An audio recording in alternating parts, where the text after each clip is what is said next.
खराब मौसम के कारण प्रधानमंत्री नरेंद्र मोदी का उत्तरकाशी दौरा टला। बारिश बर्फबारी के अलर्ट को लेकर लिया गया फैसला। शीतकालीन यात्रा का संदेश देने के उद्देश्य से आने वाले थे पीएम मोदी। प्रधानमंत्री नरेंद्र मोदी ने की पीएम किसान सम्मान निधि योजना की 19वीं किस्त जारी। डीबीटी के माध्यम से किस्तों को बैंक खाते में किया हस्तांतरित। कृषि मंत्री गणेश जोशी ने पीएम मोदी का जताया आभार। उत्तराखंड फिर सक्रिय होगा। आने वाले पश्चिमी विक्षोभ आने वाले दिनों में भारी बारिश और बर्फबारी की चेतावनी जारी। मौसम विभाग के निदेशक डॉक्टर विक्रम सिंह ने दी जानकारी।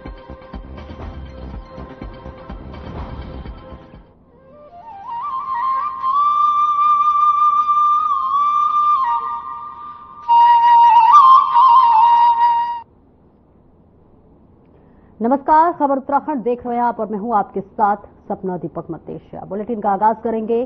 खराब मौसम की वजह से प्रधानमंत्री नरेंद्र मोदी का उत्तरकाशी दौरा टल गया है। शीतकालीन यात्रा का संदेश देने के उद्देश्य से पीएम गंगोत्री के शीतकालीन प्रवास स्थल मुखना और हर्षित आने वाले कार्यक्रम था। जब प्रधानमंत्री नरेंद्र मोदी मार्च में उत्तरकाशी में आ सकते हैं और ऐसे में राज्य सरकार उनके 27 फरवरी को आने वाले संभवत हिसाब से तैयारी कर रही थी, लेकिन मौसम विभाग ने बारिश और ऊंचाई वाले दोनों बर्फबारी में येलो अलर्ट जारी कर दिया और इसको देखते हुए पीएम का दौरा फिलहाल स्थगित कर दिया गया है। जानकारी के अनुसार सोमवार की मुख्यमंत्री पुष्कर सिंह धामी तैयारियों का जायजा लेने के लिए मुखबा हर्षिल पहुंचे थे।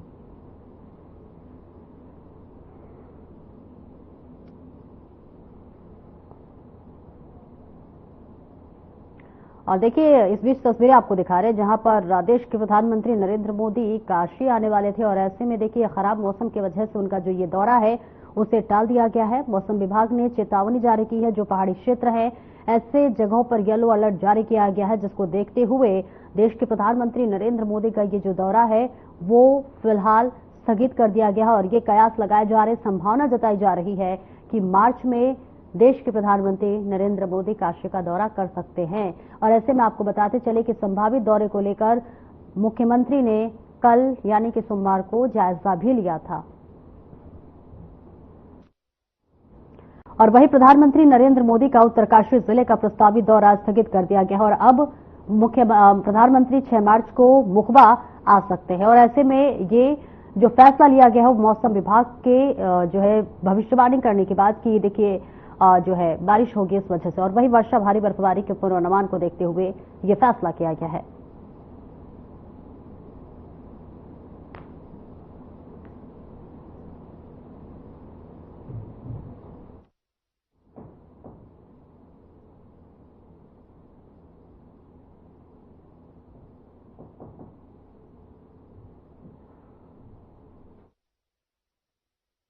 तो खराब मौसम की वजह से प्रधानमंत्री नरेंद्र मोदी का उत्तरकाशी का दौरा टल गया है।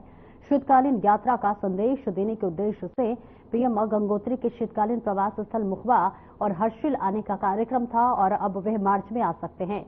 राज्य सरकार उनके 27 फरवरी को आने की संभावना के हिसाब से तैयारी कर रही थी, लेकिन मौसम विभाग ने उस दिन बारिश और ऊंचाई वाले स्थानों और बर्फबारी का येलो अलर्ट जारी किया। इसे देखते हुए पीएम का दौरा फिलहाल स्थगित कर दिया गया है और अब पीएम के 5 मार्च तक आने की संभावना जताई जा रही है। आपको बता दें कि सोमवार को मुख्यमंत्री पुष्कर सिंह धामी तैयारियों का जायजा भी लेने के लिए मुखला हर्षिल पहुंचे हुए थे।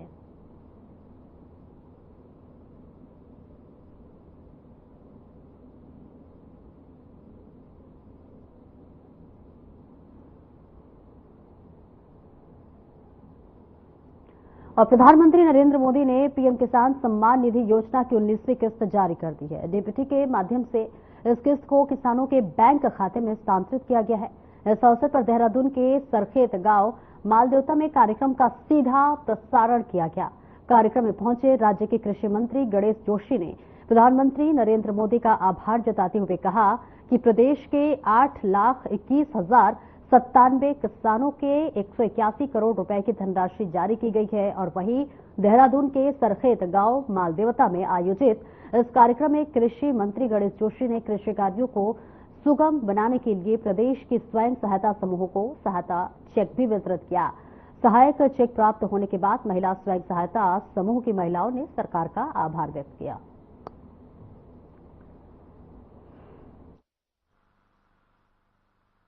मतलब मोदी जी की तरफ से हमें कृषि यंत्र मिले हैं जिनसे कि हमें कार्य करने में, अपने कृषि कार्य करने में बहुत सारी सुविधाएं मिल रही है और हमें वहां से आटा चक्की, ट्रैक्टर, ये सारी सुविधाएं मिलती है। आज किसान सम्मान निधि की 19वीं किस्त 9 करोड़ 80 लाख किसानों के खाते में भागलपुर से सीधे मोदी जी के द्वारा डाली जा रही है। 22,000 करोड़ रुपया डाला जा रहा है जो डीबीटी के माध्यम से सीधा किसानों के खाते में जाएगा। वहीं उत्तराखंड के 8,21,097 किसानों को 181 करोड़ रुपया उनके खाते में सीधा इस योजना के माध्यम से डाला जा रहा है।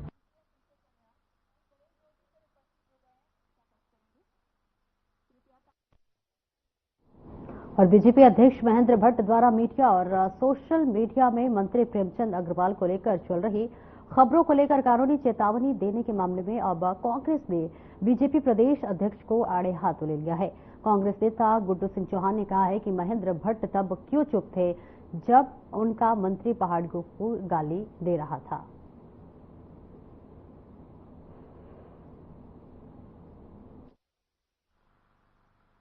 मानता हूं कि अगर कोई आदमी असंसदीय टिप्पणी करता है तो उसके खिलाफ कार्रवाई होनी चाहिए, लेकिन ये जो आप बात कह रहे हैं डराने धमकाने की, ये तो बहुत खराब बात है।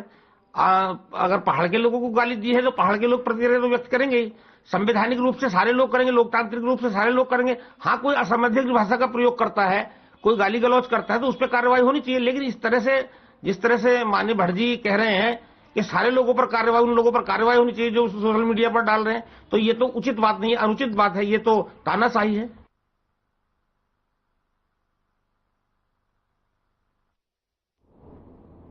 और बीजेपी संगठन चुनाव को लेकर पदाधिकारियों की नियुक्ति शुरू हो गई है और ऐसे में बीजेपी ने 11 मंडल अध्यक्षों की सूची जारी कर दी है, जिसमें से पहले चरण में बीजेपी ने दून महानगर के 11 मंडल के अध्यक्ष घोषित किए हैं। बीजेपी प्रदेश प्रवक्ता हनी पाठक का कहना है कि बीजेपी में संगठनात्मक चुनाव होते हैं और मंडल अध्यक्ष का चुनाव भी हुआ है, जिसके लिए पर्यवेक्षकों की तैनाती की गई है, जिसके बाद मंडल अध्यक्षों की घोषणा की गई और अब जिला अध्यक्षों के लिए पर्यवेक्षक तैनात कर दिए गए हैं और मार्च तक उनकी भी घोषणा हो जाएगी।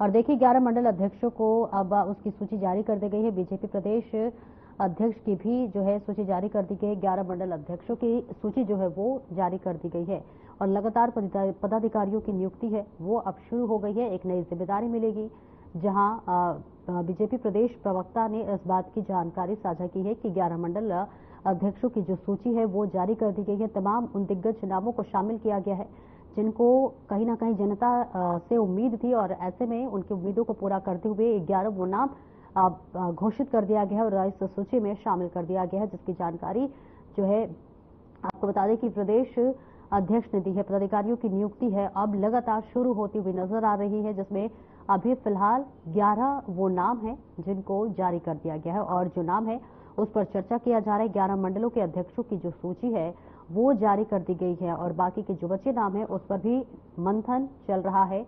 तमाम उन दिग्गजों को नाम जो है उनके नाम को शामिल किया जाएगा जो कि जनता जिन्हें चुनती है, जनता जिन्हें पसंद करती है। और भारतीय जनता पार्टी ने संगठनात्मक चुनाव के तहत मंडल अध्यक्षों का ऐलान कर दिया है। पार्टी के प्रदेश अध्यक्ष महेंद्र भट्ट के अनुमोदन के बाद जिला अध्यक्षों ने अपने अपने मंडल अध्यक्षों की सूची जारी कर दी है। बता दें कि बीजेपी ने निकाय चुनाव के बाद दोबारा संगठनात्मक चुनाव की प्रक्रिया शुरू कर दी थी और अब 28 जनवरी तक जिला अध्यक्षों का चयन किया जाएगा।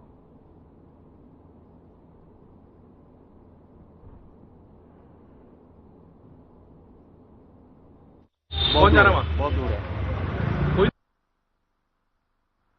मंडल तो काफी मंडलों में घोषणा हो चुकी है। कुछ मंडल आज सायंकाल तक हम लोग करेंगे। बहुत अच्छा एक माहौल है और 35 से लेकर 45 साल तक के हमने मंडलों के अध्यक्ष घोषणा की है। अब क्योंकि जिला अध्यक्ष की घोषणा का क्रम होना प्रारंभ हो चुका है, हमारे पर्यवेक्षक बन चुके हैं, बहुत जल्दी जिला अध्यक्ष की घोषणा में करेंगे। और उत्तराखंड विधानसभा सत्र में पहाड़ और मैदान मुद्दे पर जबरदस्त हंगामा हुआ। संसदीय कार्य मंत्री प्रेमचंद अग्रवाल के बयान का विपक्ष ने कड़ा विरोध दर्ज किया। वहीं कांग्रेस प्रदेश अध्यक्ष करण माहरा ने कहा कि बीजेपी प्रदेश अध्यक्ष महेंद्र प्रसाद भट्ट केस दर्ज करने की बात कर रहे हैं, तो सबसे पहले मैंने ही अपने सोशल मीडिया पर ये पोस्ट डाली थी। बीजेपी को खुली चुनौती देते हुए उन्होंने कहा कि बीजेपी में यदि साहस है तो वे मुझे गिरफ्तार करके दिखाएं।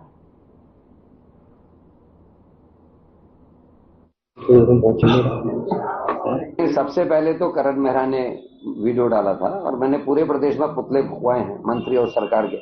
सबसे पहले मेरे खिलाफ कार्रवाई करें महेंद्र भट्ट जी, तब औरों को हाथ डालें। मैं सहर्ष अपने आप को सामने ला रहा हूं और कमजोरी न समझे महेंद्र भट्ट। क्या पहाड़ के लोगों को गाली देंगे आपके मंत्री पहाड़ के लोगों को पीटेंगे? नेगी को जिस तरीके से पीटा गया, आपके मंत्री और आपके कार्यकर्ता गाली दें पहाड़ के लोगों को जिस तरीके से ऋषिकेश में दी गई और कांग्रेस चुप रही? गलतफहमी है। ये पूरा उत्तराखंड उत्तराखंडियत से बना है, चाहे वो हरिद्वार का रहने का नागरिक है, चाहे वो धारचूला का रहने वाला व्यक्ति है, चाहे वो चक्राता का रहने वाला व्यक्ति है। हमारे परिवार का सदस्य अगर किसी का भी अपमान इस राज्य में भारतीय जनता पार्टी के कार्यकर्ता और मंत्री करेंगे तो कांग्रेस पूरी ताकत से इस लड़ाई को लड़ेगी और बिना डरे लड़ेगी।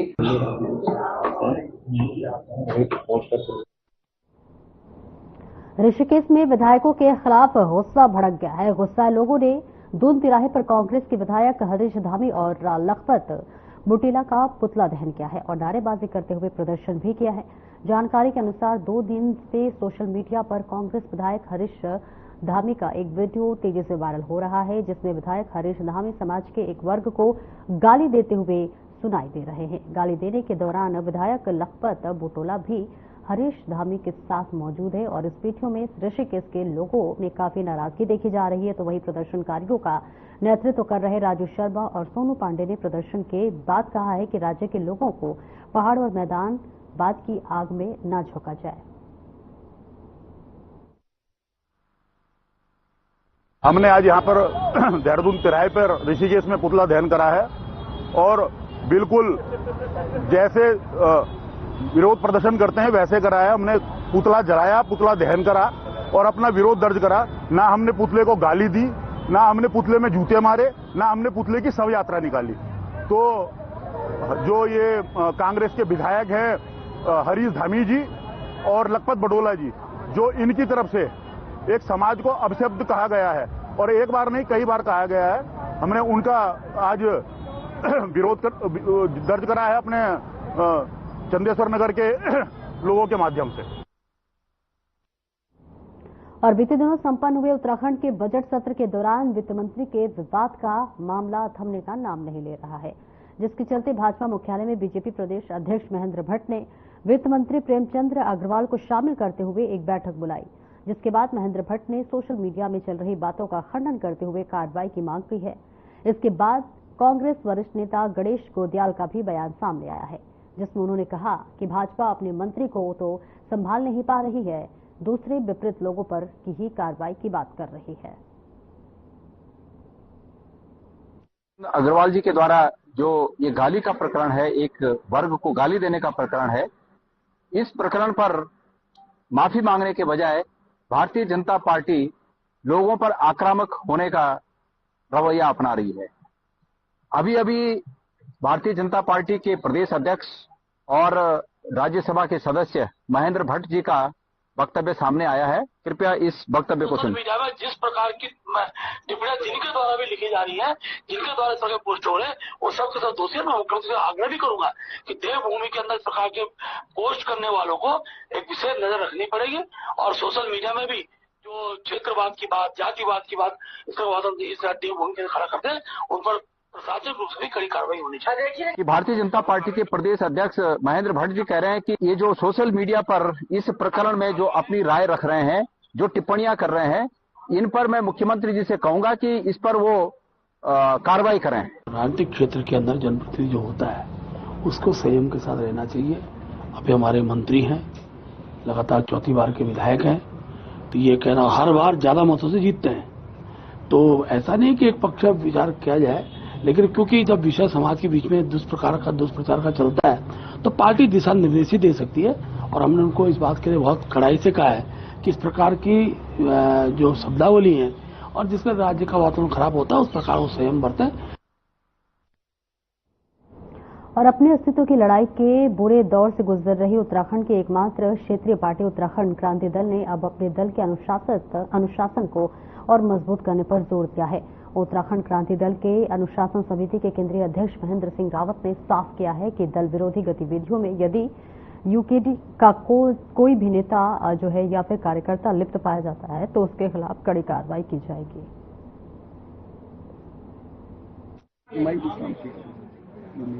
हमारे केंद्रीय अध्यक्ष पूनम सिंह कठेर जी द्वारा और समस्त कार्य समिति के सदस्यों द्वारा क्या किया कि दल को अगर सही राह पे चलाना है तो अनुशासन में सख्ती बरतनी पड़ेगी और जो अनर्गल तरीके से यहाँ पे दल में रहकर दल विरोधी गतिविधियों में सम्मिलित है उन पे कार्रवाई करने की अनुशंसा की जाएगी।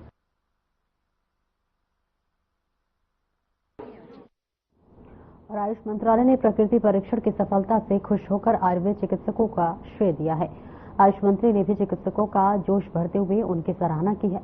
भारत में प्रकृति प्रशिक्षण अभियान के सफल समापन पर आयुष मंत्रालय काफी खुश है। मंत्रालय ने इस सफलता का श्रेय देश के सभी आयुर्वेद चिकित्सकों को दिया है। वहीं आयुर्वेद चिकित्सकों की हौसला अफजाई के लिए आयुष मंत्रालय ने मुंबई में एक कार्यक्रम का आयोजन भी किया, जिससे देश के आयुर्वेद चिकित्सकों को स्मृति चिन्ह देकर सम्मानित किया गया। और इस कार्यक्रम में उत्तराखंड राज्य समन्वय अधिकारी और अंतर्राष्ट्रीय doctor D K. Srivastava, doctor J N. Nautiyal, doctor Anil Thapliyal और नर्मदा गोसाई को भी सम्मानित किया गया।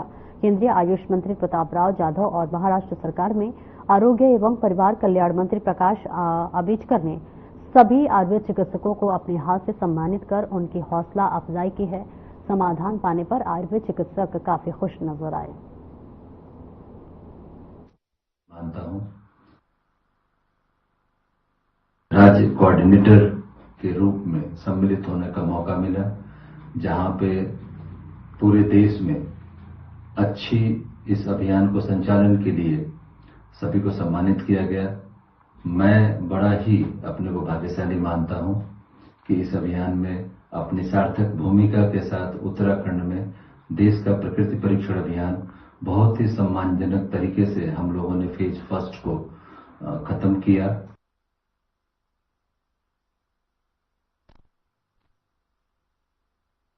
उत्तराखंड में एक बार फिर पश्चिमी विक्षोभ सक्रिय होने जा रहा है। मौसम विभाग ने आने वाले दिनों में भारी बारिश और बर्फबारी की चेतावनी जारी की है।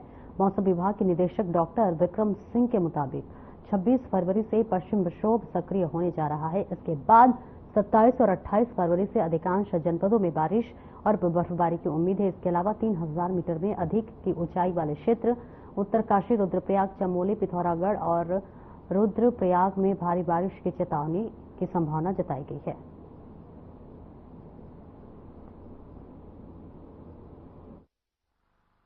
लेकिन 26 तारीख से जो एक पश्चिमी विक्षोभ है वो आ रहा है, उसकी वजह से आप देखेंगे कि हल्की से मध्यम तक की जो बारिश है वो गढ़वाल क्षेत्र में आपको 26 शाम रात से दिन से वो मिलनी शुरू हो जाएगी।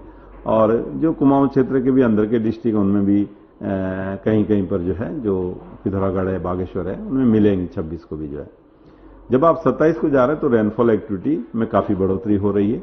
तो आप ये कह सकते हैं कि ज्यादातर जगहों में 27 तारीख को जो है हल्की से मध्यम बारिश आपको प्रदेश में देखने को मिलेगी।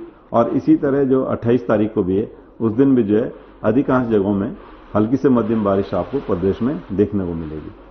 जब आप अंदर के डिस्ट्रिक्ट की बात करें 27 या 28 को, तो जो ऊंचाई वाले क्षेत्र रहेंगे 3000 मीटर या उससे अधिक ऊंचाई के जो क्षेत्र हैं, उत्तरकाशी, चमोली, पिथौरागढ़, रुद्रप्रयाग या बागेश्वर के, तो वहां पे आपको जो है अच्छी बर्फबारी मिलेगी। और उसमें आप ये कह सकते हैं जो हैवी स्नोफॉल भी है वो भी कहीं कहीं पर 3000 मीटर या उससे अधिक ऊंचाई के जो क्षेत्र हैं, विशेषकर जो हमारे अंदर के डिस्ट्रिक्ट हैं, उनमें हैवी स्नोफॉल भी कहीं कहीं पर वो मिलेगी 27 और 28 तारीख को। और वही सरकार स्वच्छता सर्वेक्षण 2025 की तैयारी जोरों पर है, जिसके लिए प्रशिक्षण कार्यक्रम आयोजित करवाए जा रहे हैं। वहीं देहरादून नगर निगम भी इसकी तैयारियों में जुट चुका है। इसके लिए नगर निगम परिसर में स्वच्छता वॉर रूम स्थापित किया गया है।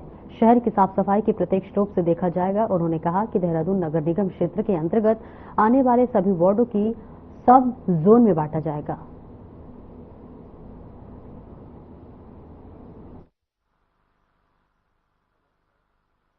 जो भारत सरकार के द्वारा ये स्वच्छ सर्वेक्षण किया जाता है, ये अपने आप में एक बहुत बड़ा क्लीनलीनेस सर्वे है। It's the largest cleanliness survey of the world and इसमें दून नगर निगम की जो भी अब तक परफॉर्मेंस रही है उसे न सिर्फ बरकरार रखते हुए प्रयास यही किया जाएगा कि इसमें बहुत अधिक सुधार हम ला सकें और इसके लिए वृहद स्तर पर प्रयास भी किए जा रहे हैं। जो विभिन्न मानक है सर्वेक्षण के, उनको ध्यान में रखते हुए स्ट्रैटेजी बनाई गई है। प्रयास किया जा रहा है कि ज्यादा से ज्यादा पब्लिक को इसमें जोड़ा जा सके, जन भागीदारी को ध्यान में रखते हुए, जैसे कि अब पोर्टल भी हो गया है।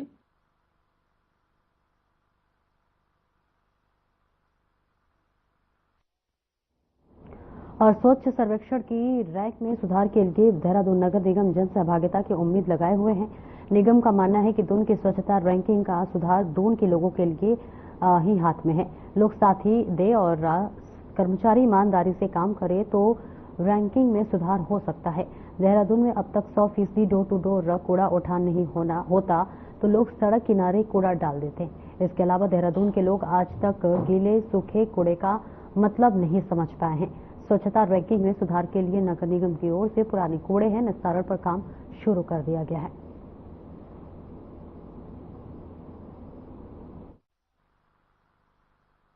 को देखते हुए और वैसे भी वृहद स्तर पर सफाई की व्यवस्था को और सुधारने हेतु प्रयास किया जा रहा है और इसमें सर्वप्रथम सबसे अहम भूमिका जनमानस की रहेगी कि वो अपने स्तर पर सोर्स सेग्रीगेशन में सहयोग करें और जो कि स्रोत पृथकीकरण की प्रक्रिया होती है उसमें बहुत ही बेसिक लेवल पर जो सूखा और गीला कूड़ा अलग अलग करने का कार्य किया जाना है, उसमें जनमानस से यही अपील है कि वो अपने स्तर से इस कार्य को करें और बाकी अपने आसपास के सभी लोगों को भी प्रेरित करें।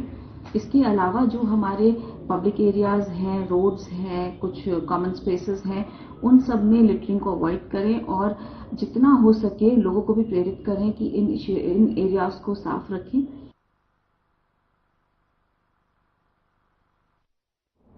और उत्तराखंड पुलिस में आरक्षी स्तंभर की भर्ती प्रक्रिया अल्मोड़ा में शुरू हो गई है। पुलिस लाइन अल्मोड़ा में पुरुष अभ्यर्थियों की शारीरिक दक्षता परीक्षा आयोजित की जा रही है, जबकि मॉल रोड में अभ्यर्थियों की दौड़ संपन्न हो रही है। एसएसपी देवेंद्र पीछा ने जानकारी दी है कि भर्ती प्रक्रिया 6 मार्च तक चलेगी। प्रत्येक दिन लगभग 500 अभ्यर्थियों का शारीरिक दक्षता परीक्षण किया जाएगा। भर्ती प्रक्रिया की निष्पक्षता और पारदर्शिता सुनिश्चित करने के लिए पूरी प्रक्रिया वीडियोग्राफी की जा रही है।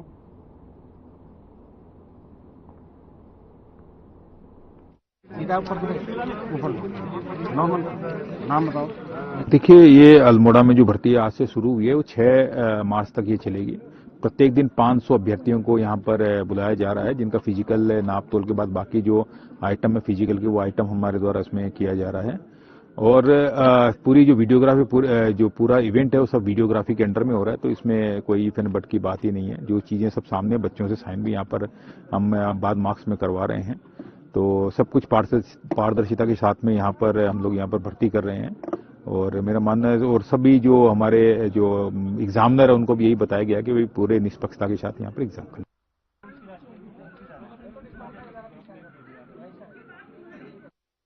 तिवाल विकासखंड के बेराधार के बमोटिया तोक में पिछले 70 वर्षों से हो रहे परिवारों को वन विभाग में भूमि खाली करने के नोटिसों से इन परिवारों पर आवास का संकट आन पड़ा है। वन भूमि क्षेत्र में पिछले 3 पीढ़ियों से रह रहे इन परिवारों को वन विभाग ने 20 फरवरी तक वन भूमि क्षेत्र खाली करने के नोटिस दिए थे, जिसके बाद ग्रामीणों को चिंता बढ़ना स्वाभाविक है। दरअसल बेराधार के बमोटिया वर्ग में 65 से 70 परिवार पिछले 70 से 75 सालों से निवासरत है और सरकार की ओर से यहां विद्यालय से लेकर आंगनबाड़ी केंद्र, पोलिंग बूथ स्थापित करने के साथ ही सरकार की जन कल्याणकारी योजनाओं का लाभ भी दिया जा रहा है।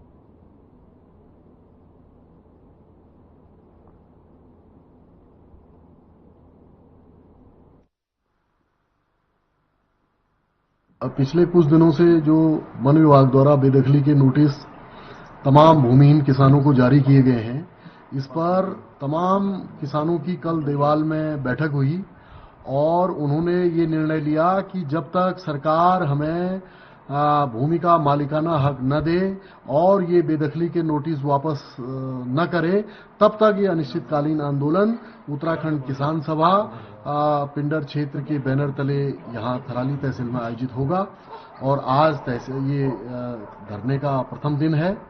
हमारा स्पष्ट कहना है कि 3-3, 4-4 पीढ़ियों से ये लोग वहां रह रहे हैं।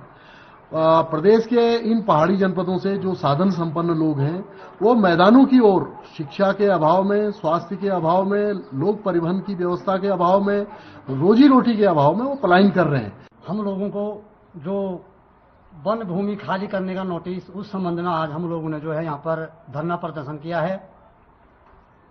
बमोटिया में जो है आंगनबाड़ी, प्राथमिक विद्यालय, जूनियर हाई स्कूल, प्राथमिक विद्यालय, सरकारी सस्ते गल्ले की दुकान, महोदय वहां पे जो है कि 30 या 35 इंदिरा आवास भवन, तमाम सरकारी का वहां पे गारंटी रोजगार से तमाम सरकारी लाखों रुपए का रोजगार वहां पे होता है।